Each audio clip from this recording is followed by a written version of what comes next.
এ সাদিক, তোর আব্বু আসছে ঈদের ছুটিতে নিতে। বন্ধু, আমার আব্বু আসলেই তো চলে যাব।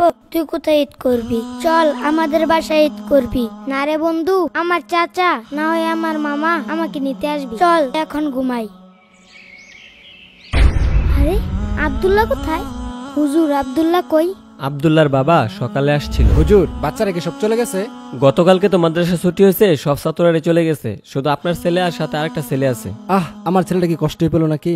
তুমি কালকে আসছো না কেন? কালকে আমি তো একটু ব্যস্ত ছিলাম, এর জন্য আসতে পারিনি। তারা নিয়ে চলে গেছে। আচ্ছা হুজুর, আমার চাচা আমাকে ফোন দেয়নি। তারা তো কেউ ফোন দেয় নাই।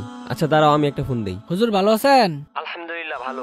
মাদ্রাসা তো গতকালকে বন্ধ হয়েছে, তো আপনার বাতিজা তো রয়েছে, সব ছাত্রই তো চলে গেছে। আসলে হুজুর, আমি তো আমার বাতিজারা আনতে পারবো না।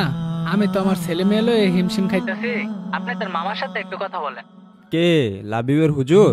জি, মাদ্রাসা তো গতকালকে বন্ধ হয়েছে, তো আপনার বাগিনায় নিয়ে যাবেন কখন? কি যে বলি হুজুর, আমি তো একটু ব্যস্ততার মাঝে আছি।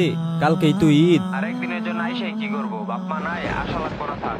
এই ঈদে সবাই বাড়িতে যায়, সবার বাপ মা এসে নিয়ে যায়, আমারে কেউ নিতে আসে না রে মা। দুনিয়াতে তোদের ছাড়া আপন কেউ নাই। ও মা, তুই